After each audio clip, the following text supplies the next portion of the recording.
Sa gitna ng malamig na simoy ng Hunyo sa Roma, tahimik na naglalakad si Cardinal Robert Pos sa bulwagan ng Vatican, mga matay seryoso, isip ay puno ng tanong. Mahigit isang buwan pa lang ang lumipas mula nang iproklama siya bilang Pope Leo XIII, ang kauna-unahang papa mula sa Amerika. Ngunit ang bigat ng korona, gaya ng inaasahan, ay di lang dulot ng tradisyon, kundi ng biglaang pagharap sa mga hamon ng makabagong mundo. Isang liham ang iniabot ng kanyang matagal ng sekretaryong si Monsignor Tomaso.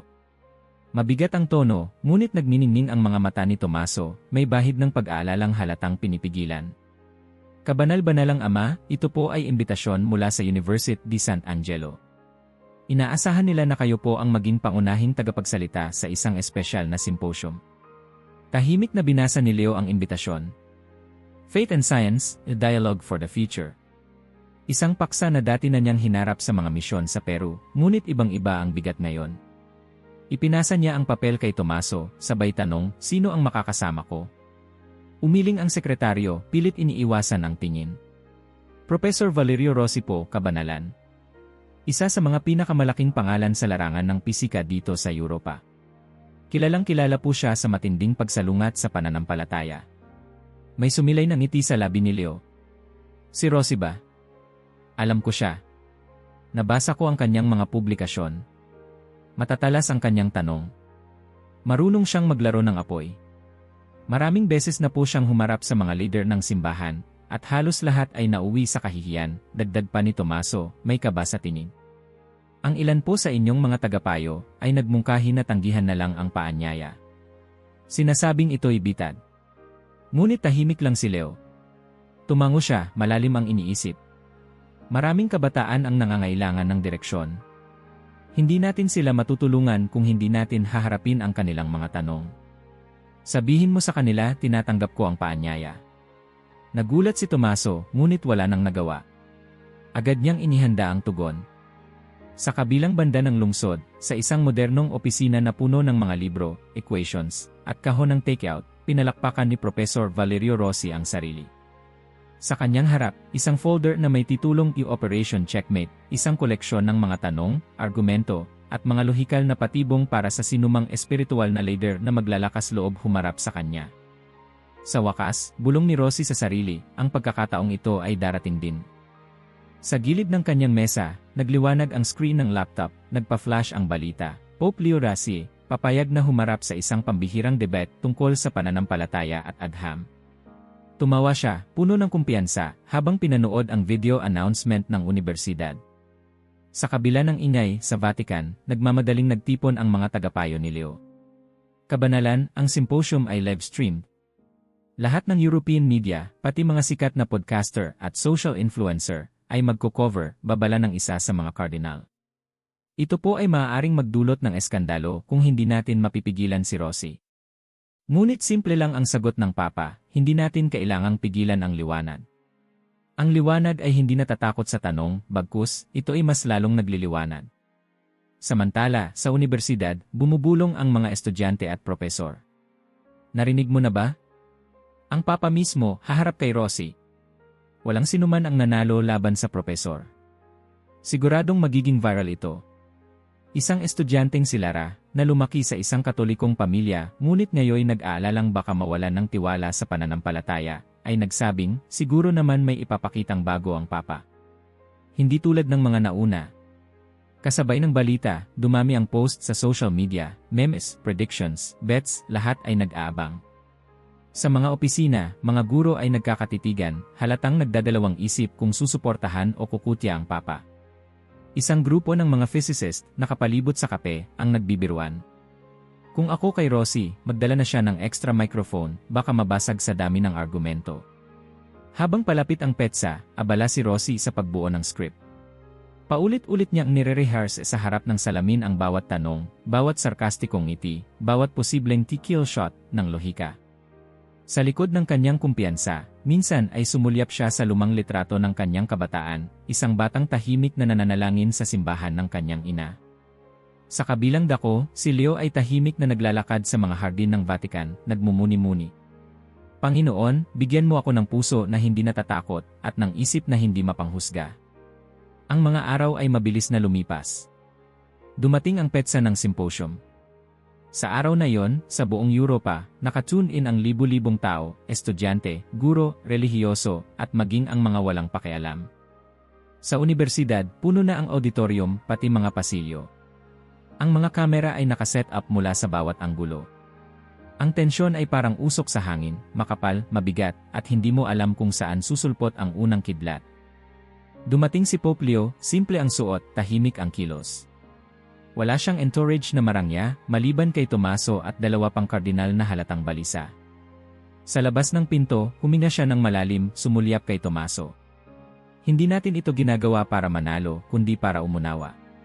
Tumango si Tomaso, hawak ang kanyang rosaryo, halatang kinakabahan pero tapat. Sa kabilang dulo ng hallway, dumating si Rosie, nakasuot ng dark suit, bit-bit ang makapal na folder at laptop. Lumingon siya sa salamin at inayos ang sarili, nagbigay ng isang mapanuksong ngiti sa sarili. Sinundan siya ng mga estudyanteng sumisigaw ng "Bravo, Prof!" habang ang ilan ay kumukuha ng selfie sa tabi niya. Sa isang iglap, sumalubong ang dalawang mundo sa isang pinto. At sa likod ng pintuang iyon, naghihintay ang sandaling babago sa pananaw ng daan-daang naroroon at milyon-milyong manonood sa buong mundo. Sa mismong araw pagkatapos tanggapin ni Pope Leo ang imbitasyon, nagsimula ng gumalaw ang mga makina ng Vatican. Sa loob ng isang pribadong silid na pinupuno ng malalaking painting ng mga sinaunang papa, nagsisiksikan ang kanyang mga tagapayo, bawat isa ay may hawak na stack ng papel at sulyap ng pag-aalala. Hindi pa po kayo nakakaupo bilang papa, kabanalan, at ito agad ang unang malaking pagsubok, sambit ng Secretary of State na si Cardinal Severini, pinipilit ang tinig na manatiling kalmado. Ang buong mundo ay nakaabang. Si Professor Rosie ay hindi basta-basta kalaban. Kinikilala siya sa buong Europa bilang the prized hunter. Kabisado niya ang bawat mahina at butas ng doktrina. Tahimik na nakikinig si Pope Leo, nakapamulsa lang ang kamay sa likod, nakatayo sa gilid ng bintana. Tumango siya. Minsan, ang pinakamapanganib na kalaban ay hindi ang malakas, kundi ang kumpiyansa. Sumabat si Monsignor Tomaso. Kabanalan, nagpadala po ang embassy natin sa Roma ng ilang transcripts ng dating debate ni Rosie. Lahat ng kanyang nakalaban ay napahiya, hindi lang sa harap ng audience, kundi sa social media.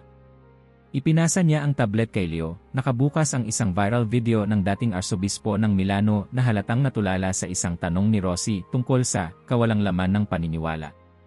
Ang tanong, kabanalan, dagdag ni Severini, ay hindi kung paano mo ipapaliwanag ang pananampalataya, kundi kung paano mo ipagtatanggol ang iyong dangal sa harap ng isang taong walang pakialam kung masaktan ang damdamin ng iba. Naglakad si Leo patungo sa lamesa, dinampot ang tablet at tahimik na pinanood ang ilang minuto ng debate. Tahimik na umikot ang kamera kay Rosie, matalim ang tingin, bawat tanong ay parang bala na may hangaring sumira, hindi lang mang-udyok ng sagot. Tumango si Leo at binalik ang tablet. Ang dangal ay hindi nasusukat sa opinyon ng tao, kundi sa paninindigan mo kapag nag-iisa ka. Papasukin ko ito hindi para depensahan ang simbahan, kundi para magturo, para makinig, para magbigay pag-asa. At kahit na sino pa siya, bawat tanong ay karapat-dapat sagutin ng may kababaang loob. Isang sandaling katahimikan. Parang lumuwag ang dibdib ni Tomaso, ngunit may tensyon pa rin sa paligid. Si Severini ay umiling. Bago pa kayo, Papa, sumulat po kayo ng mga artikulo tungkol sa pagharap sa kawalang katiyakan ng mundo. Ngunit ibang usapan ito, kabanalan. Ibang-iba ang magpakita ng tapang kapag ang mga kaaway ay nagsasayaw na ng victory dance bago pa mag-umpisa ang laban. Tahimik na naglakad palabas si Leo, iniwang walang sagot ang kanyang mga tagapayo. Sa koridor ng Vatican, isang batang madre ang tumigil sa kanya. Kabanal-banalang ama, mahina niyang sabi, ipagdarasal po namin kayo. Tumingin si Leo sa mga mata ng madre at mumiti, dasal lang, kapatid. Dasal at katotohanan. Sa kabilang dulo ng syudad, ibang uri ng paghahanda ang nagaganap. Si Rosie, nakaupo sa isang opisina na punong-puno ng physics books, trophies, at framed headlines ng kanyang mga debate, ay abala sa pagre-revise ng kanyang mga tanong. Sa tabi ng keyboard, may checklist, NBNIA evidence, moral evolution, the problem of evil, quantum reality, psychological survival. Bawat folder ay puno ng screenshot, journal article, at scientific illustration. Nagbabounce siya sa pagitan ng dalawang screen, nagsusulat ng mga tanong na parang mahigpit na cross-examination. Sa tabi ng mosepad, isang mug na may print, "I don't believe in miracles, I rely on experiments." Kumain siya ng leftover pizza habang inire-record ang mga punchline na gusto niyang gamitin. Kailan huling pinatunayan ng panalangin ang pag-ikot ng mundo? Ang Diyos mo ba ay mas matalino kaysa sa quantum computer ko? Lahat ng sagot ay pre-calibrated para mapahiya, hindi lang ma-challenge. Tinawagan siya ng kasamahan niyang si Angelo Moretti, isang neuroscientist. "Valerio, balita ko live sa primetime ang symposium. Siguradong headline bukas. Anong plano mo?" "Simple lang," sagot ni Rosie, nilalaro ang lapis, "guguluhin ko ang pundasyon ng kanilang pananampalataya sa harap ng mundo. Hindi lang ito tungkol sa pagkapanalo. Gusto kong bigyan ng lakas ang bawat batang takot magtanong, bawat scientist na tinatawag na erehe. Panahon na para palayain sila sa mga kwento ng pastol. Pero handa ka ba kung makakuha ka ng kakaibang sagot?" tanong ni Moretti, na tila may alinlangan. Napangiti si Rosie, medyo may bahid ng pagmamataas. Ang mga sagot nila lumana. "Alam ko na ang pattern. At kung meron mang bago, mas maganda. Mas maganda ang drama kung ang kalaban ay lumalaban, hindi sumusuko." Habang lumalalim ang gabi, inulit-ulit ni Rosie ang kanyang mga slides. Pino-practice ang timing ng bawat tanong, ang pagbibitaw ng mga linya, at ang mga posibleng viral moments na inaasahan niyang mag-trending sa social media. Samantala, sa kabilang bahagi ng Roma, may mga estudyanteng nagpaplano ring dumalo. Si Lara, ang batang babae mula sa unang kabanata, ay hindi mapakali habang pinagmamasdan ang university app na nagpapakita ng live countdown. "Bakit parang ako ang kinakabahan?" tanong niya sa kaibigan niyang si Nico, na isang aspiring journalist. "Simple lang," sagot ni Nico, "lahat ng tao ay naghahanap ng kasagutan. Pabor ka man sa science o sa faith, ang tanong nila ay tanong nating lahat." Tumingin siya sa malayo, "Alam mo, minsan gusto ko ring paniwalaan na may hiwaga pa ang mundo. Pero paano kung tama si Rosie? Paano kung lahat ng paniniwala ko ay kathang-isip lang?" Hindi sumagot si Lara. Sa gilid ng kanyang bag, may maliit na rosaryo na bigay ng kanyang lola, nilalaro-laro niya ito habang nag-iisip. Sa faculty room ng universidad, sabay-sabay ang diskusyon ng mga guro. Si Professor Elena Marini, isang pilosopo, ay kilalang tagapagtanggol ng dialogue. "Baka ito na ang panahon na pag-usapan natin ang ugnayan ng agham at pananampalataya ng walang galit. Hindi dapat ito maging sabong ng karangalan." Tinawanan siya ng kasamang si Professor Gianni, isang mathematician. "Elena, kapag sumalang ka sa entablado, hindi dialogo ang kalalabasan, kundi wrestling match. Lahat ng tao ay naghahanap ng panalo, hindi ng katotohanan." Tumango si Elena, ngunit matatag. Hindi lahat ng debate ay para lang manalo. May mga tanong na kailangang marinig. Baka sa pagitan ng away, may mabuo pa rin na tulay. Ilang upuan ang layo, tahimik na nagmamasid si Pietro, isang theologian na lihim na nagpadala ng email kay Pope Leo, nagpahayag ng kanyang suporta at pagbibigay ng ilang argumento tungkol sa kalikasan ng moralidad at pag-asa. Habang naglalakad siya pauwi, napansin niya ang mga poster na ipinapaskil ng Student Council, Faith and Science, "Ikaw, saan ka lulugar?" Parang sumik ang kaba sa tiyan niya. Hindi lang ito debate, ito ay magiging salamin ng krisis ng kabataan. Sa kabilang banda, si Rosie ay huminto muna sa pag-ensayo. Tinitigan ang lumang litrato ng kanyang ina sa Paris, hawak ang batang Valerio na tahimik na nakatingin sa altar. Bigla siyang natahimik. Saglit na sumagi sa isip niya ang mga panahong wala pa siyang galit sa simbahan, nang ang dasal ay hindi pa isang biro kundi takbuhan sa takot. Mabilis niyang iniligpit ang larawan, bumalik sa seryosong mukha at bumulong, "Hindi na ako babalik doon." Sa Vatican, nagsimulang magdatingan ang mga imbitasyon mula sa iba't ibang samahan, mga Catholic youth group na gustong mag-organize ng prayer rally kasabay ng symposium, mga alumni ng universidad na nais makipagkita kay Leo, pati ilang secular group na nag-alok ng open forum para magkaintindihan. Tinawagan ni Tomaso si Leo sa kanyang silid gabi. "Kabanalan, gusto po nilang malaman kung magbibigay kayo ng eksklusibong interview pagkatapos ng event." Tahimik na ngumiti si Leo, tinapik ang balikat ni Tomaso. "Ipapaubaya natin kay Lord ang resulta. Ang mahalaga, nandoon tayo, nakikinig at handang magtanong din." Sa mga darating na araw, naging pangunahing paksa ng usapan ang event sa Vatican, sa academic circles, sa mga kalsada ng Roma at social media. May mga nagpadala ng mensahe ng suporta, may mga nagbanta ng boycott, may mga nagpadala ng meme. Ang mga estudyanteng tulad ni Lara at Nico ay nag-organisa ng viewing party, may ilan pang nagbanta ng walkout kung magsisimula na naman ang simbahan sa dogma. Sa pagitan ng lahat ng kaguluhan, si Pope Leo ay nananatiling kalmado. Isang gabi, nagpunta siya sa chapel ng Vatican, nagdasal sa harap ng Blessed Sacrament. Tahimik niyang inialay ang event, hindi bilang entablado ng tagisan, kundi bilang pagkakataon para sa tunay na pagkikita ng isip at puso.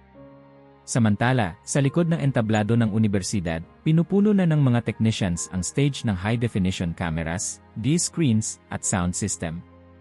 Ang moderator, si Professor Marini, ay nagpatawag ng huling meeting ng technical team. Siguraduhin niyong walang dead air. Kung kailangan ng break, magbibigay ako ng signal. Gusto ko, kahit matindi ang debate, may respeto. Tumingin siya sa head technician, hindi natin gustong magkaroon ng viral scandal. Nasa backstage na si Rosie kinabukasan, last minute na na-review ang slides. Sa gilid, naroon si E.R. Moretti at ilang kasamahan, nagbibiruan ngunit halatang tensyonado. Valerio, nakaredy na ba ang punchline mo tungkol sa papal infallibility? Tanong ni Moretti, pabiro pero may halong kabang halata. Handa na lahat, sagot ni Rosie, sabay taas ng folder. Pero minsan, ang pinakamatinding armas ay hindi argumento kundi timing. Sa audience area, unti-unti nang napupuno ng mga estudyante, guro, at reporters ang mga upuan. Ang ilan ay may suot na shirt na may print na "Science is no religion", ang iba naman ay may dalang rosaryo o maliit na krusipisyo. Ang energy sa paligid ay kakaiba, parang sa finals ng football championship, may halong kaba at excitement. Bago magsimula ang event, may sandaling tahimik. Si Lara, nakaupo sa gitna ng mga kaibigan, napatingin sa entablado. Sa isang iglap, sumik ang tanong sa kanyang isip, ano kaya ang mangyayari kung hindi magwagi ang paborito ko? Mas kaya ko kayang baguhin ang paniniwala kaysa tanggapin na mali ang idolo ko. Sa labas ng hall, lumapit si Pope Leo sa isang batang volunteer. Handa ka na ba? Biro niya. Po, ako po ang mas kinakabahan, sagot ng bata. Lahat naman tayo. Pero mas mahalaga, handa tayong makinig. Tumawa ang bata, sabay hawak ng rosaryo sa bulsa. Habang sumisilip si Leo sa entablado mula sa backstage, tinitigan niya sandali ang profile ni Rosie sa program booklet. Isang matalinong kalaban, walang duda. Ngunit mas matinding hamon ang mga pusong hindi marunong makinig kahit sa sarili nilang tanong. At sa kabila ng lahat ng taktika, ensayo, at pangarap ng tagumpay, walang sinuman, hindi si Rosie, hindi si Pope Leo, hindi ang mga tagapayo, estudyante, o guro ang talagang nakahanda sa kung anong pagbabago ang darating sa araw na yon. Sa pagsikat pa lamang ng araw, ramdam na agad ang kakaibang sigla sa lungsod. Sa bawat kanto ng University di San Angelo, tumitindig ang banderitas na kulay asul at puti, may nakalimbag na Faith and Science, a Dialogue for the Future.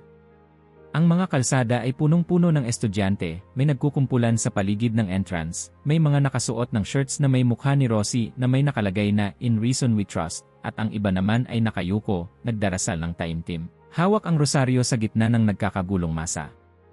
Bago pa man dumating ang 10:00 ng umaga, halos hindi na gumagalaw ang trapiko sa paligid ng campus. Sa isang matikas na itim na van, tahimik na nakaupo si Pope Leo, nilalampasan ng kanyang tingin ang mga tanawin ng lumang Roma. Sa tabi niya, tahimik lang si Tomaso, patuloy na sinusuri ang mga text message ng organizers, security cleared. Crowd control in place.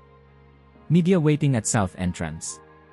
Hindi ko na matandaan kung kailan huling naging ganito kasaya ang isang pagpunta sa universidad, biro ni Leo, pinipilit gawing magaan ang tono.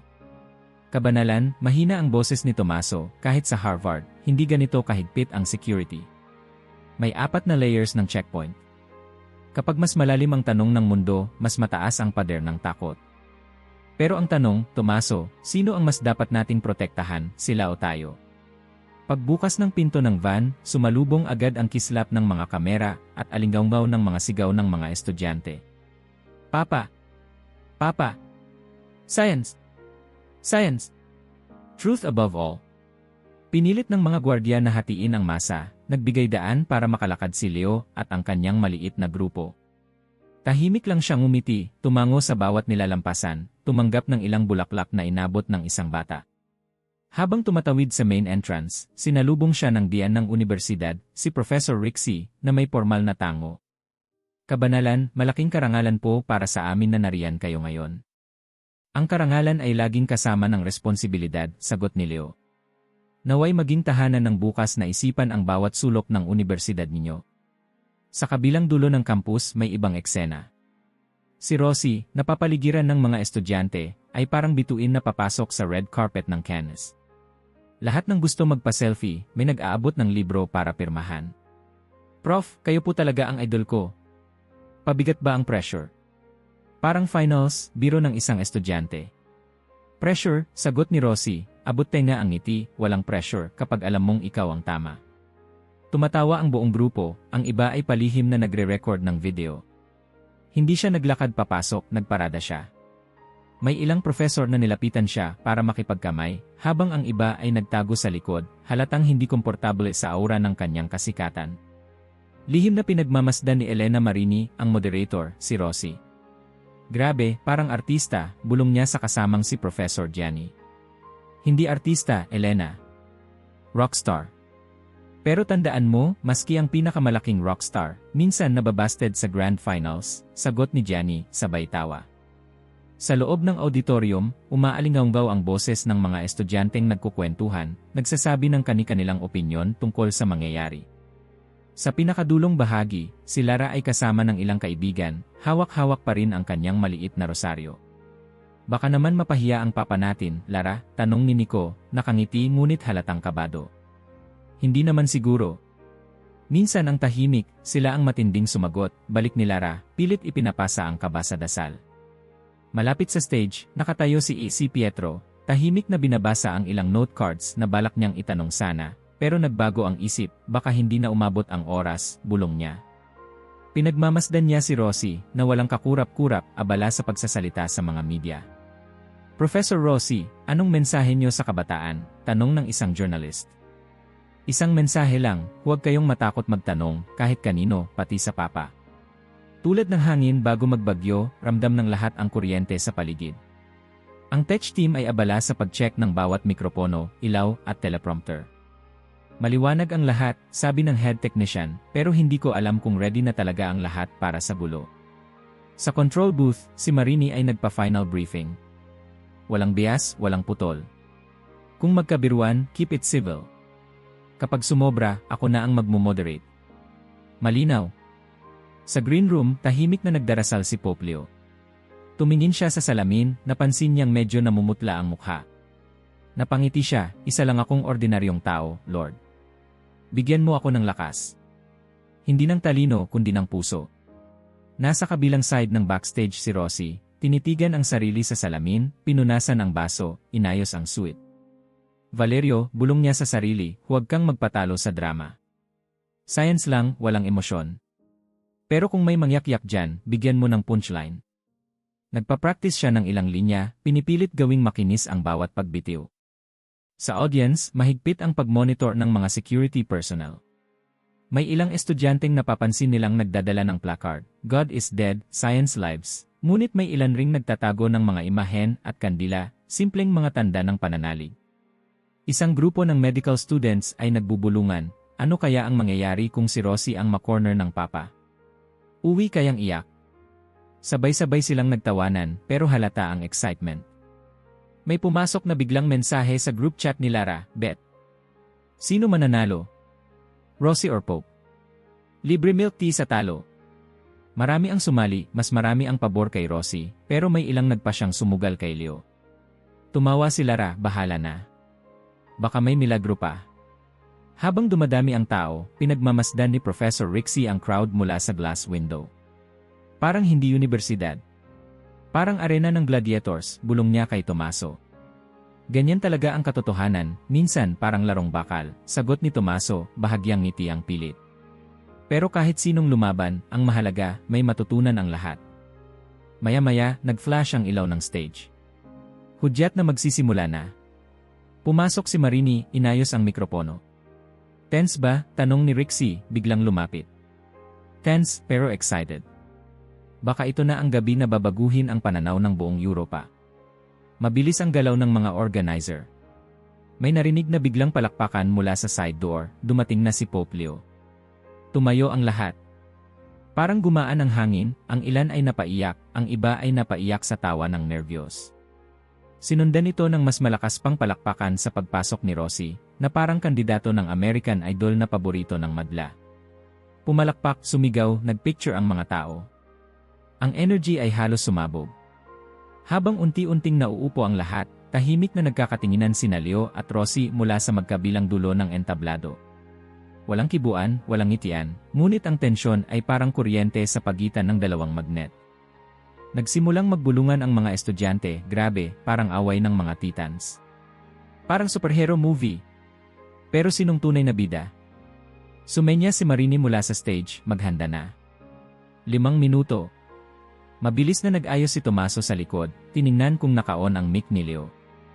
Sa backstage, mabilis na nagpa-pray over ang ilang madre para kay Papa, habang si Rosie ay naglagay ng maliit na lucky charm sa bulsa, lihim na paniniwala ng kanyang lola mula pa noong bata siya. Huling silip ni Leo sa audience, napansin niya si Lara, tahimik na nagdadasal, at sa kabilang dulo, si Nico na busy sa phone. Tumingin si Rosie sa parehong direksyon, isang mabilis na ngiti, parang tinatandaan ang bawat mukha. Ramdam ng bawat isa na parang may darating na bagyo, ngunit walang gustong umalis, lahat gusto maging saksi. Isang huling anunsyo ang nagpaikot sa buong auditorium, magsisimula na po tayo sa loob ng ilang sandali. Mangyaring umupo na at tahimik na maghintay. Sa bawat sulok ng silid, may kaba, may pag-asa, may duda, may excitement. At sa likod ng stage, sa pagitan ng kaba at pananabik, nagtagpo ang dalawang leader ng dalawang magkaibang mundo, handa na, hindi lang para sa debate, kundi para sa isang gabi na hinding-hindi malilimutan ng sinuman sa loob ng bulwagan na yon. Tahimik ang bawat sulok ng auditorium. Maging ang pinakamaingay na estudyante ay napilitang tumigil sa pagbulong, natutunaw sa bigat ng inaasahan. Sa entablado, tumayo si Professor Elena Marini, elegante, ngunit walang palamuti, hawak ang mikropono na parabang hawak din niya ang direksyon ng buong gabi. Magandang gabi po sa inyong lahat. Sa ngalan ng University di San Angelo, malugod naming tinatanggap ang lahat ng naririto, mga mag-aaral, guro, siyentipiko, at mga tagapagsubaybay mula sa iba't ibang panig ng mundo. Saglit siyang tumigil, tiningnan ang dulo ng silid. Ngayong gabi, magtatagpo ang dalawang tinig, dalawang pananaw na bumalot at humati sa ating mundo sa loob ng maraming siglo. Faith and Science, a Dialogue for the Future. Umalinggaw ang palakpakan, may halong excitement at kaba. Sa mga unang hanay, tanaw ni Leo ang mukha ni Lara, kinakabahan, nakapikit, parang nagdadasal. Sa kabilang dulo, si Rosie ay nakasandal, kumpiyansa, hawak ang notes pero halos hindi tumitingin dito. Inaanyayahan ko po ngayon ang ating unang tagapagsalita, Professor Valerio Rosie. Sabay sigaw ng mga estudyanteng nakasuot ng Team Rosie pins at shirts, nagtayuan ng ilan at nagpalakpakan ng todo. Ngumiti si Rosie, pinatong ang baso sa gilid ng lamesa, nilapitan ang mikropono at tumayo na parang general bago simulan ang isang digmaan. Salamat, Professor Marini. Salamat sa ating universidad. At higit sa lahat, salamat kay Pope Leo na nagpakita ng tunay na tapang sa pagtanggap ng hamon ngayong gabi. Naglakad siya papunta sa gitna ng stage.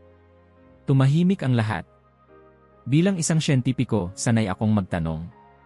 Hindi ako tumitigil hanggang sa may ebidensyang malinaw na hindi binabase sa alamat o tradisyon. Sa ating panahon ngayon, napakaraming problema, pandemya, climate change, kahirapan, teknolohiya na nagbabago ng moralidad. Ano ang sagot ng relihiyon? Madalas, katahimikan o pangako ng pag-asa sa kabilang buhay. Narinig ang unang unggol mula sa religious students, ngunit hindi pinansin ni Rosie. Ang agham, sa kabilang banda, ay nagsimula sa tanong at tinulungan tayong makahanap ng sagot. Hindi ba't ang siyensya ang nagbigay ng bakuna, ng telepono, ng internet, ng kakayahang makalipad sa kalawakan? Hindi natin ito natamo dahil sa dasal, kundi dahil sa eksperimento at matinding pagkutkot sa katotohanan. Pumalakpak ang ilang estudyante, habang ang iba ay napatingin kay Leo, naghahanap ng reaksyon. Nanatili si Leo sa kanyang kinaupuan, magaan ang mukha, tahimik na nagmamasid. Sinabi ng ilan na may mga tanong na hindi kayang sagutin ng agham, tulad ng bakit tayo narito. Pero tanungin niyo ang mga physicist, may mga teorya na, mula quantum fluctuations hanggang cosmic inflation. Sinasabi nila, kulang sa kaluluwa ang agham. Ngunit hindi ba't ang pag-usbong natin mula sa mga bituin hanggang sa tao ay mas kahanga-hanga kaysa sa alinmang lumang kwento ng mga pastol? Sinalo ng projector screen ang imahen ng deep space, mga nebula, supernova, at mga planeta. Ito po ang ating tahanan. Isang unibersong malawak, maganda, at walang kinikilingan. Walang tagapaghusga, walang gantimpala o parusa, kundi ang natural na batas ng pisika. Ang moralidad, ayon sa agham, ay produkto ng survival. Ang pag-ibig, sakripisyo, pag-asa, lahat yan ay neural circuitry, byproduct ng ating utak para makaligtas ang species. Biglang nagtaas ng kamay si Nico sa audience, nag-aalinlangan, ngunit hindi muna pinansin ni Rosie. Pinagpatuloy niya, mas matindi ang tono. Ang pananampalataya, ayon sa ilan, ay nagbibigay ng kahulugan sa buhay. Ngunit ang tunay na kahulugan ay bunga ng gawa, ng paghahanap, ng paggawa ng tama kahit walang premyo o parusa. Kung ang bata ay tumutulong dahil lang sa takot sa impyerno, moralidad ba yon o pagkatakot? Tumango si Ea Moretti sa gilid, halatang natutuwa sa lakas ng argumento ng kanyang kaibigan. Sa kabilang banda, nanginginig ang daliri ni AC Pietro, pilit sinusulat ang mga napapansin. Sa faculty area, may ilan nang napapansin ang tensyon. Malakas magdala si Rosie, parang artista sa entablado, bulong ni Gianni kay Elena. Pero tingnan mo si Pope, hindi gumagalaw, parang chess grandmaster na nagbabantay lang ng bawat tira. Umikot si Rosie, sinadya ang eye contact kay Pope Leo. Bilang bata, tinuruan akong magdasal. Hanggang sa matutunan kong ang sagot ay wala sa langit kundi sa pag-aaral. Hindi ko po minamaliit ang inyong paniniwala, ngunit mas minamahal ko ang katotohanan. At ang katotohanan yan, hindi natatakot masaktan, hindi natatakot mapatunayan na mali. Iyan ang agham. Iyan ang dapat na tularan ng kabataan. May sumigaw mula sa likod, Team Science. Tumawa ang ilan, ngunit marami ang naghintay ng susunod na sasabihin ni Rosie. Bilang pagtatapos, gusto kong itanong, sa panahon ng artificial intelligence, quantum computing, at space exploration, anong halaga pa ng lumang doktrinang inulit-ulit sa loob ng 2,000 taon? Hindi ba't dapat nang ipaubaya sa kasaysayan ang mga kwento ng himala at tumingin sa hinaharap? Umalinggaw ang palakpakan. Tumayo ang ilan sa mga estudyanteng supporters ni Rosie, may sumigaw ng "Bravo!" May ilan namang nagsimulang magtaas ng placard, "Deta over dogma." Si Lara, napakapit sa rosaryo, si Nico naman ay parang gusto pang magtanong, hindi malaman kung papabor kay Rosie o maghihintay pa. Nagbigay ng senya si Marini, nilapitan si Rosie. Salamat, Profesor. Isang matapang na simula ng gabi. Inaanyayahan ko naman ngayon si Pope Leo na magbahagi ng kanyang panimulang talumpati. Tahimik. Sa bawat hakbang ni Pope Leo papunta sa gitna ng entablado, parang humihinto ang oras. Wala siyang dalang notes, walang dalang gadget, ni walang kasamang opisyal. Isang simpleng puting kasuotan, tahimik ang tinig. Sandaling naghintay ang lahat, media, estudyante, mga guro, supporters ni Rosie, pati ang kanyang mga tagapayo. Tumitig si Leo kay Rosie, saka tumingin sa buong auditorium. Salamat sa mainit na pagtanggap, Profesor. Salamat sa bawat kabataang naririto. Salamat sa tanong, dahil walang pag-unlad kung walang tanong. At higit sa lahat, salamat sa pagkakataong ito na marinig, hindi lang upang magsalita. Sandaling lumutang ang katahimikan, parang sinasala ng lahat ang bawat salitang ibinibitaw ng Papa. Ngunit bago niya simulang tugunan ang mga argumento, isang bata mula sa audience, walang takot na tumayo. Kabanalan, naniniwala po ba kayo na may sagot ang pananampalataya sa tanong ng agham? Tumawa ng marahan si Leo, at sumagot ng simple, ang agham ay nagtatanong kung paano. Ang pananampalataya ay nagtatanong kung bakit. Sa pagitan ng paano at bakit, doon nabubuo ang buong tao. Umalinggaw ang tahimik na bulungan, may ilan na parang biglang nagising sa sagot. Ngunit hindi pa tapos ang gabi. Tumingin si Leo sa kay Rosie, at tahimik na bumalik sa upuan, nagpapahiwatig na handa siyang makinig at sumagot, hindi para makipag-away, kundi para tunay na makipagdialogo. Sa sandaling iyon, nagsimulang magbago ang ritmo ng gabi. Ramdam ng lahat na ang susunod ay higit pa sa ordinaryong debate. Parang may bagyong paparating, hindi ng galit, kundi ng tanong, ng sagot, at ng posibilidad na may mabago sa bawat puso. Tahimik na lumapit si Pope Leo sa mikropono, marahang pinunasan ang gilid ng bibig, tumingin sa mga mata ng mga naroroon, kay Rosie, sa mga estudyanteng naghihintay ng sagot, at sa mga guro sa gilid na pilit nagpapakalma ng sarili. Naramdaman ng lahat na walang ni kaunting pahiwatig ng kaba sa kilos ng Papa. Ang lakas niya ay hindi sigaw, kundi ang bigat ng katahimikan. Salamat muli, Profesor, sa matitinding tanong at mga hamon. Ang agham ay hiyas ng pag-unawa ng tao. Hindi ako kailanman nagduda sa halaga nito, katulad ng hindi ko rin itinatatwa ang halaga ng pagmamahal, pag-asa, o pag-unawa sa sarili. Sumik ang liwanag ng projector sa kanyang mukha. Napakaganda ng larawan ng kalawakan kanina, supernova, nebula, galaksya. Tayo ay produkto ng bituin. Ngunit paano kung ang pinakamalalim na tanong ay hindi tungkol sa kung paano nagkaroon ng mga bituin, kundi bakit tayo mismo ay nagtatanong? Bakit hindi sapat na umiikot ang mundo at tumatakbo ang oras? Bakit kahit may sagot na sa mga tanong ng agham, patuloy pa rin tayong naghahanap ng kahulugan? Nagbulungan ang mga estudyante. Si Rosie, bahagyang nakataas ang kilay, mukhang interesado, ngunit hindi natitinan. Si Lara ay biglang napangiti, tila naabot ng sagot ang kanyang mga pagdududa. Samantalang si Nico, nakatungo, biglang natahimik. Nabanggit ng propesor na ang moralidad, pag-ibig, pag-asa ay likha ng utak at byproduct ng evolution. Marahil, totoo iyon sa pisikal na antas. Pero bakit, pagkatapos ng lahat, ay mas pinipili ng tao ang magpatawad kaysa maghiganti? Bakit may taong tumatayo para sa katarungan, kahit walang gantimpala? Bakit may sundalo na humaharang sa bala para sa kaibigan, isang ina na nagpapatawad sa nakapatay sa kanyang anak, isang batang tumutulong kahit walang nakakakita? Napailing si Rosie, ngunit tumugon ng direkta, ang sagot diyan, kabanalan, ay survival programming. Kapag nagkaisa ang mga tao, mas malaki ang tsansa ng tribo na mabuhay. Ngumiti si Leo, hindi bumitaw sa tingin ni Rosie. Maraming tribo, noon at ngayon, na mas piniling maghiganti at maghari sa takot, pero ano ang nagtagal sa kasaysayan ng tao? Ang galit o ang pag-asa? Ang pamimilit o ang habag? Napapikit si Marini, naramdaman ang pag-init ng debate. Biglang nagsalita si Gianni mula sa faculty area, parang di sinasadya, pero hindi ba't history is full of war and oppression? Sumagot si Leo, hindi nagmadali. Totoo. At sa bawat madilim na yugto ng kasaysayan, may isang nagmamahal pa rin. Sa panahon ng giyera, may tumutulong. Sa gitna ng kalamidad, may nagbibigay ng pag-asa. Hindi ba't iyon ang tunay na milagro ng tao, ang pumili ng liwanag sa gitna ng dilim, kahit walang makikita kundi sariling konsensya? Tumayo si Rosie, kumuha ng pointer, nagsimulang maglakad-lakad. Ang sinasabi ng inyong kabanalan ay poetic. Pero ang totoo, karamihan ng tao ay gumagawa dahil lang sa social conditioning. Gawa ng sistema, hindi ng inspirasyon. Kung tinuruan kang magpatawad, magpapatawad ka. Kung hindi, hindi mo isipin. Ngunit sagot ni Leo, kung ganoon, Propesor, bakit may mga batang pinanganak sa digmaan na pinipiling hindi maghiganti? Bakit may mga scientist, tulad ng iyong idolo na si Monsignor Lemaitre, na pinagsama ang pananampalataya at agham, hindi bilang magkalaban, kundi magkaibigan? Napakagatlabi si Rosie, saglit na di makasagot. Hindi lahat ng scientist ay naniniwala sa Diyos, giit niya, tinangkang ibalik ang momentum.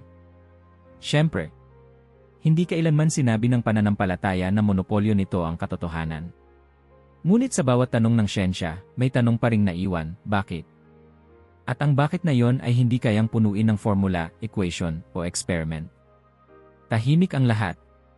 Halos marinig mo ang tibok ng puso ng mga nakikinig.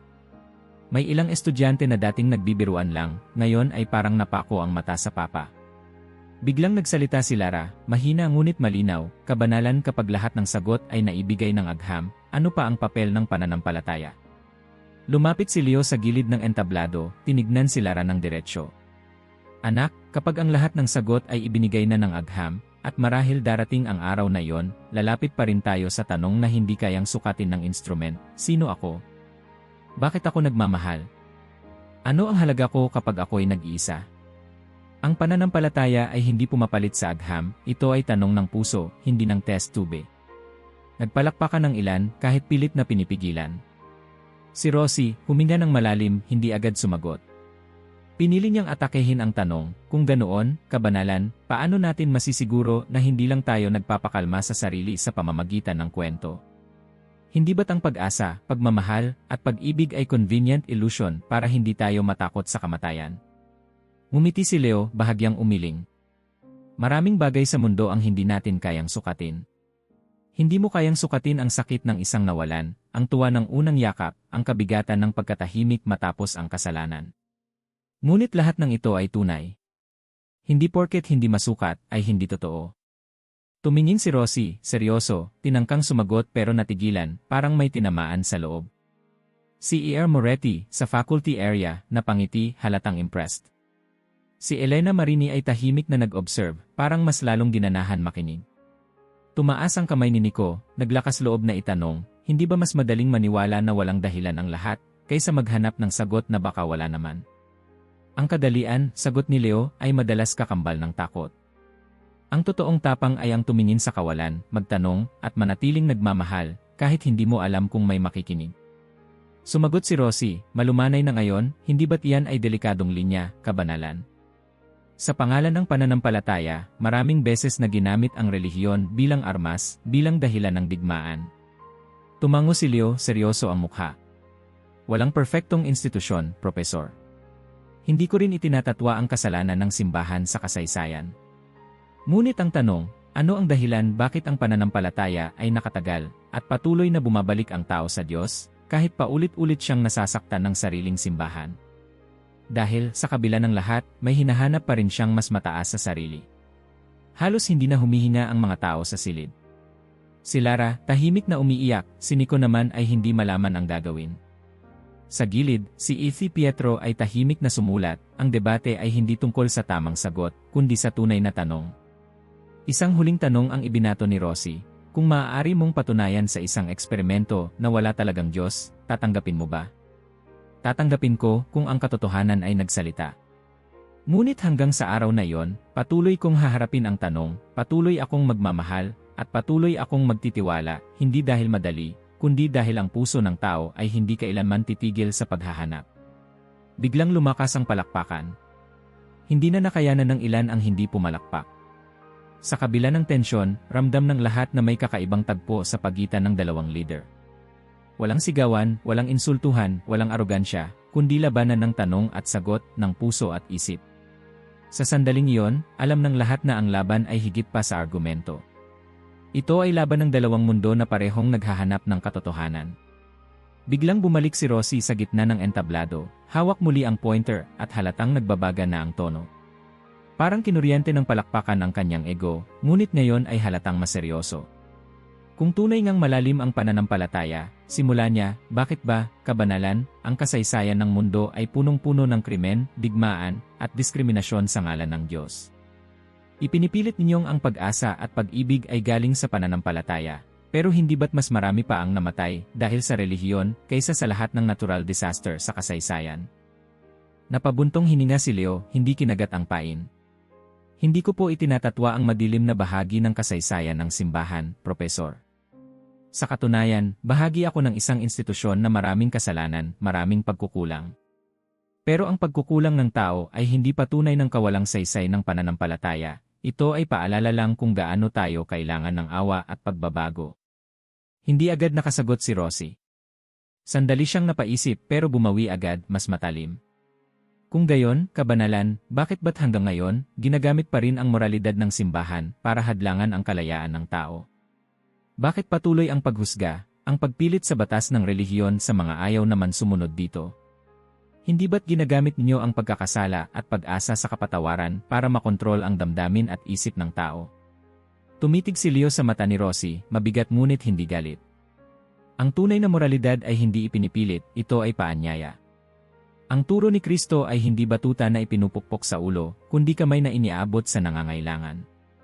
Ang kasalanan, ang kapatawaran, ay hindi pamumuwersa, kundi paalala na lahat tayo ay pantay-pantay sa harap ng liwanag at dilim ng buhay. At ang kapatawaran ay hindi utos, kundi panibagong simula. Muling kumulo ang mga bulungan sa audience. May nagtaas ng kamay, isang babaeng estudyante mula sa likod. Kabanalan, paano po ninyo mapapatunayan na ang awa ay hindi lang taktikang panlipunan? Hindi ba't ang pagbabago ng tao ay bunga lang ng pagkatakot sa parusa? Tumingin si Leo sa kanya, naalala ang isang batang nakita niya noon sa Peru, putik-putik ang damit, yakap ang kapatid. Bilang misyonero, nakita ko ang mga bata na natutong magpatawad kahit walang pangakong gantimpala. Isang beses, may batang nagnakaw ng pagkain sa tindahan. Imbis na parusahan, tinulungan ng may-ari ang bata at binigyan pa ng trabaho. Hindi niya yon ginawa dahil sa doktrina kundi dahil nakita niya ang sarili sa bata. Hindi batas kundi puso. Tumango ang babae, napapikit, parang may sariling alaala na nabuhay. Si Rosie, hindi nagpapapigil, lumapit kay Leo. Napakaganda ng mga kwento, kabanalan. Pero hindi ba't yan niya ang panganib ng relihiyon, inaakit ang tao na umasa sa kwento imbes sa aksyon? Lahat ng pinapangarap ninyong lipunan, posibleng gawin ng agham, ng batas, ng edukasyon, hindi na kailangan ng Diyos para maging mabuti. Ngumiti si Leo, tila may sariling lihim. Profesor, ang batas at agham ay makakabuo ng lipunan na may kaayusan. Pero ang tanong, ano ang nag-udyok sa puso ng tao na gawin ang higit pa sa inaasahan ng batas? Ano ang nagtutulak sa isang tao na magbigay ng sarili, hindi dahil sa obligasyon, kundi dahil sa pagmamahal? Sumagot si Rosie, tawagin mo mang altruism, empathy, o psychological survival, ang lahat ng iyan ay may paliwanag sa neuroscience. May mga eksperimentong nagpapakita na ang tao ay programmed magmalasakit dahil sa chemical reward sa utak. Hindi na natin kailangang gumamit ng Diyos para ipaliwanag ito. Marahil na, Profesor. Pero sino ang naglagay ng programming na yan? Saan galing ang mismong paghahanap ng tao sa liwanag kahit walang kapalit? At bakit, kahit nasasaktan na, ang tao ay patuloy pa ring naniniwala sa kabutihan? Bumuntong hininga si Rosie, hindi nagpadaig. Gaya ng sinabi ko, survival instinct. Kapag ang lahi ay may malakas na damdamin ng pagkakaisa, mas mataas ang chance ng survival. Simple. Napangiti si Leo pero hindi mapanghamak. Hindi ba't napakasayang isipin na ang pinakabuti sa tao ay byproduct lang ng random mutation? Hindi mo ba minsan nararamdaman, kahit bilang scientist, na may mga bagay na lumalampas sa lahat ng paliwanag? Halimbawa, bakit tayo natutulala sa kagandahan ng isang paglubog ng araw, sa tugtog ng isang awit, sa pagluha ng isang ina para sa anak? Napaisip si Rosie, pero mabilis na bumalik sa argumento. Ang kagandahan ay subjective. Isang illusion, nagbabago depende sa kultura at panahon. Hindi mo pwedeng gawing universal law yan. Kung gayon, bakit may mga musika na nagpapaiyak sa iba't ibang lahi? Bakit may art na pinapahalagahan sa kahit anong dako ng mundo? Ang kagandahan, Profesor, ay paanyaya rin. Hindi mo pwedeng sukatin pero nararamdaman mo. Tumahimik si Rosie, sandaling naglakad sa stage, parang nilalaro ang sariling tanong. Kabanalan, babalik ako sa tanong ng moralidad. Paano mo ipapaliwanag na may mga bansa at kultura na ang moralidad ay kabaligtaran ng turo ng simbahan? Halimbawa, polygamy, euthanasia, gender norms, lahat iyan ay nagbabago depende sa society. Wala talagang absolute truth, lahat ay napagkasunduan lang ng tao. Tumango si Leo. Ang kultura ay nagbabago. Ngunit kahit anong panahon, may mga halaga na paulit-ulit na lumilitaw, paggalang sa buhay, pagkakawanggawa, pag-asa. Hindi perpekto, ngunit paulit-ulit na bumabalik. Iyon ang sinasabi naming batas na nakasulat sa puso ng tao, hindi palaging na ipapaliwanag, pero nararamdaman ng budhi. Nagtaas ng kamay si H.C. Pietro, medyo nanginginig. Kabanalan, paano kung sa hinaharap, mawala na ang pananampalataya, makakabuo pa kaya ang tao ng tunay na konsensya? Sumagot si Leo, ang pananampalataya ay hindi lamang doktrina. Ito ay karanasan. Sa bawat panahon na sinubok ng mundo ang kabutihan, lagit-laging may naninindigan para sa pag-ibig. Kung mawala man ang pangalan ng Diyos sa mga aklat, hindi mawawala ang tanong, ano ang tama? Ano ang makabubuti? Iyan ay mas matibay pa sa anumang sistema. Bumalik si Rosie, tila hindi matanggap ang sagot. Napakaganda ng iyong mga sagot, kabanalan, ngunit sa huli, lahat ay umiikot sa kwento, hindi ebidensya. Mas pipiliin ko pa rin ang mundo na binubuo ng tanong, hindi ng dogma. Umiti si Leo, walang bakas ng pagkatalo. Ang pananampalataya ay hindi bulag na pagsunod, kundi lakas ng loob na magtanong kahit walang kasiguruhan. Hindi ko pinipilit na sundin niyo ang sagot ko, pero inaanyayahan ko kayong sumubok magtanong, hindi lang sa mundo, kundi sa sariling puso. Tumayo si Rosie, mukhang napikon. Kung totoo ang sinasabi ninyo, bakit mas madali pa ring gamitin ng mga tao ang relihiyon bilang sandata ng puot? Bakit hindi ito natututo sa sarili nitong pagkakamali? Mahinahon, ngunit malalim ang boses ni Leo. Ang relihiyon ay parang kutsilyo. Maaari itong pumatay, maaari ring magligtas ng buhay.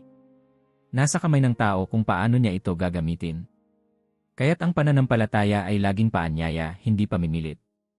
Nagpalakpakan ng ilan, ngunit marami ang natahimik. Ang bigat ng gabi ay bumalot sa lahat, mga tanong na parang walang sagot, mga sagot na parang hamon pa rin. May ilang napaiyak, may napangiti, may napahawak sa kanilang mga krusipisyo, may napalunok ng laway na parang may gustong isigaw. Sa isang sulok, si Lara ay napansin ni Nico, nakatingin sa entablado, parang may sariling laban na pinagdadaanan. "Kaya mo pa?" tanong ni Nico. "Hindi ko alam," sagot ni Lara, nanginginig ang boses. "Pero gusto ko pang makinig." Sa gitna ng entablado, muling nagtama ang mata ni Rosie at Leo. Hindi na ito simpleng debate, ito ay laban ng dalawang pananaw na parehong may puwang sa mundo. Parang sinasalamin ng gabi ang paghahanap ng sangkatauhan ng sagot, may saysay pa ba ang pananampalataya? May hangganan ba ang agham? O pareho lang silang daan sa iisang tanong na ayaw nating bitawan? Lumalim pa ang gabi pero walang gustong umalis. Parang bawat salita ay bigat na pasa ng lahat, ngunit bawat tanong ay pag-asa na may matutuklasan pang bago, sa sarili, sa kapwa, sa mundo. Parang isang bagyo ang hangin sa loob ng auditorium. Hindi na ordinaryong debate ang nangyayari, ramdam ng lahat ang lalim at tensyon, parang may inilalaban na higit pa sa isipan. Muling lumapit si Rosie sa mikropono, ngunit may kakaibang lagkit ang titig, mga balikat na biglang bumigat. Hindi na lamang siya nagtatanong, ngayon para siyang umaatake. "Sabihin na natin, kabanalan, na lahat ng magaganda mong kwento ay totoo. Pero sa tunay na mundo, ang pananampalataya ay naging dahilan ng mga trahedya.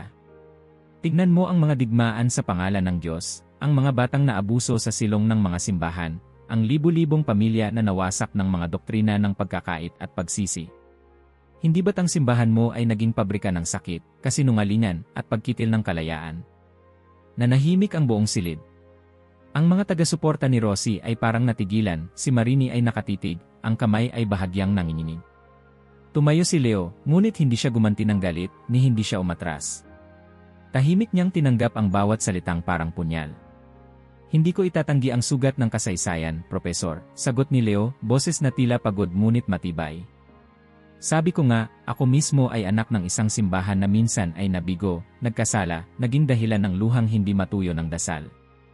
Pero kung tatanungin mo ako kung ang pananampalataya ay dahilan ng kasamaan, tanungin mo rin ang puso ng bawat ina na tinuruan ng simbahan na magmahal, bawat ulila na binigyan ng tahanan, bawat makasalanan na natutong magpatawad at magmahal muli. Hindi excuse ang kasalanan ng simbahan para tanggihan ang pag-asa na dala ng pananampalataya." Ngunit tila lalong nabalisa si Rosie. Sa halip na bumagal, sumugod pa siya. "Pagsisinungaling yan. Hindi mo ba nakikita, kabanalan?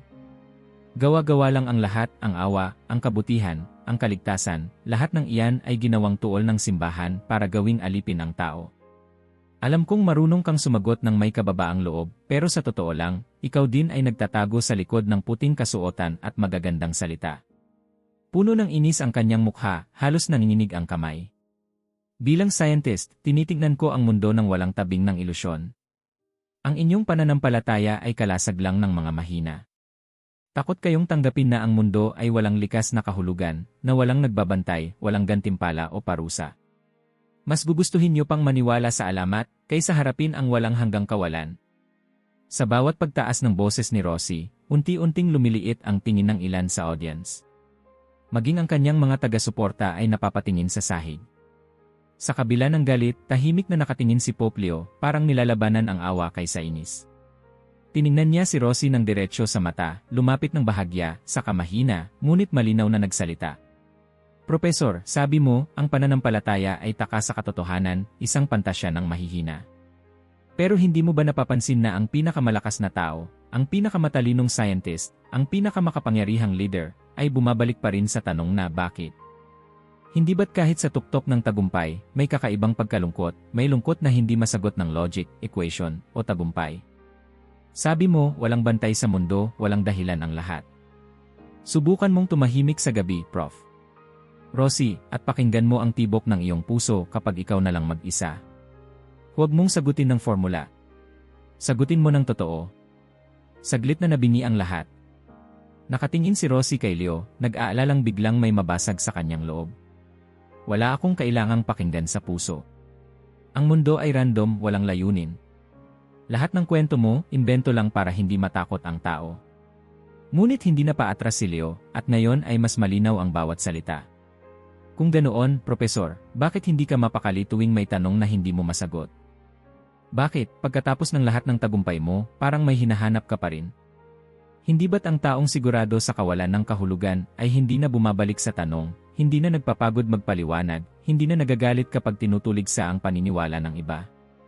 Tumigil si Rosie, parang pinagsakluban ng langit at lupa ang dibdib. May pawis sa kanyang noo, parang biglang tumanda ng 5 taon. Tahimik ang audience, maraming nakakapit sa upuan, may ilan na halos hindi makahinga. Profesor, tuloy ni Leo, halos pabulong na lang ngunit umaalingaw sa buong silid.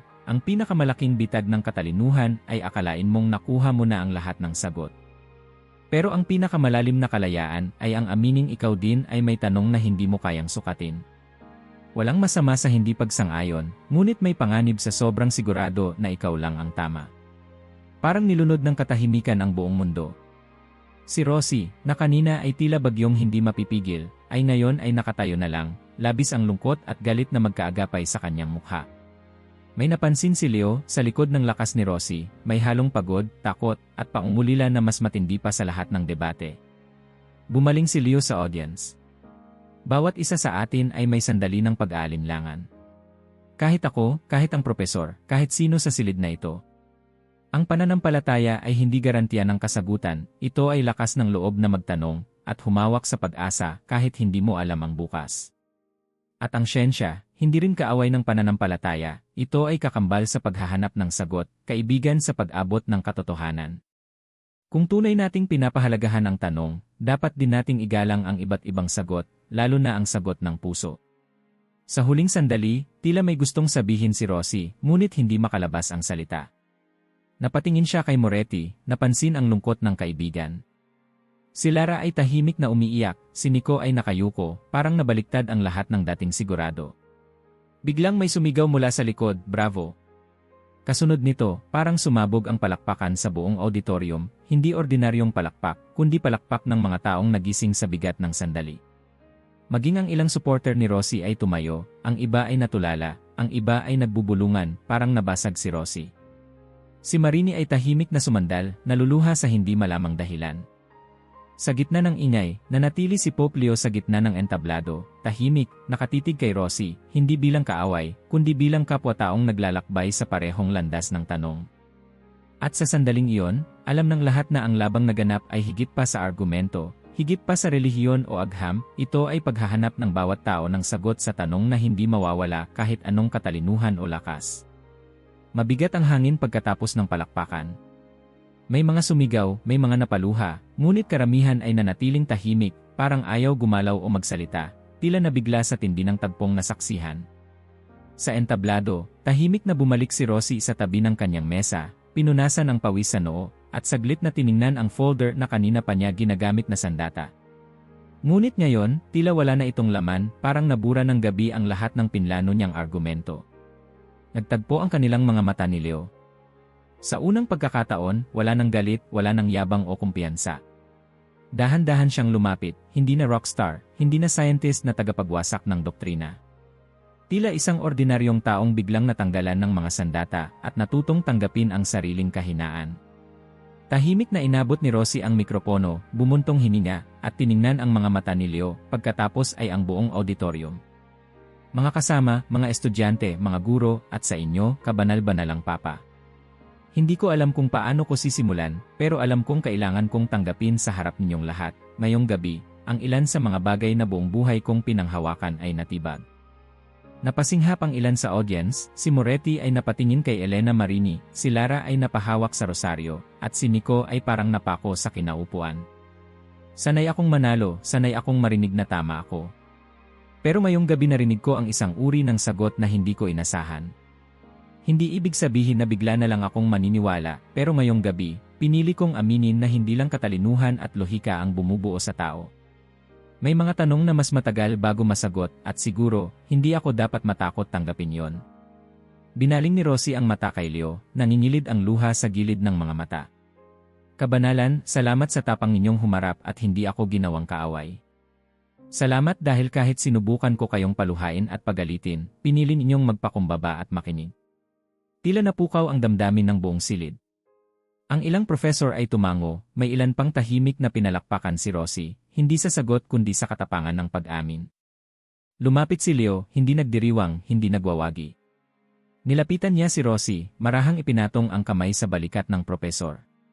Salamat, Propesor, hindi sa pag-amin ng pagkatalo, kundi sa pagtanggap na lahat tayo ay may kakulangan. Ang tapang na aminin ang pagdududa ay tapang na higit pa sa sinumang matalino o matapang na nakilala ko. Nagpalakpakan ng audience, hindi dahil sa argumento, kundi dahil sa respeto. Si Marini ay napaluha, bahagyang nagpunas ng mata bago magsalita. Ngayong gabi, narinig natin ang dalawang tinig, dalawang pananaw. At marahil, ngayong gabi, natuto tayong lahat na ang tunay na dialoge ay nagsisimula sa pakikinig, hindi sa panalo. Lumapit si Lara kay Nico. Hindi ko alam kung mas malakas akong manampalataya o mas takot akong magduda, bulong niya. Tumango si Nico, pinisil ang kamay ng kaibigan. Baka hindi na mahalaga kung sino ang nanalo. Basta alam nating may saysay ang magtanong, may saysay ang makinig. Sa faculty area, si Itzy Pietro ay nakangiti, tiniklop ang kanyang notes. Ngayon lang ako muling na-inspire na magturo, bulong niya kay Gianni, na tahimik ring nagmumuni-muni. Iba ang gabi na ito. Parang may binuksang pinto sa loob ng bawat isa sa atin. Naglakad si Rosie pababa ng entablado, at habang papalapit siya kay Moretti, niyakap siya nito. Valerio, bulong ni Moretti, kahit anong mangyari, proud ako sa'yo. Hindi dahil scientist ka, kundi dahil natuto kang magpakumbaba. Tahimik lang si Rosie, parang bata na muling natuto humingi ng tawad. Si Pope Leo naman ay lumapit sa gilid ng entablado. Hinawakan ang mikropono, huling tumingin sa audience. Ang gabing ito ay hindi pagtatapos, kundi simula. Ang mundo ay hindi nababago sa isang debate, nabubuo ito sa bawat araw na pinipili nating pakinggan ang ibang pananaw. Sa bawat tanong na walang sagot, sa bawat sagot na may tanong, lumalago tayo.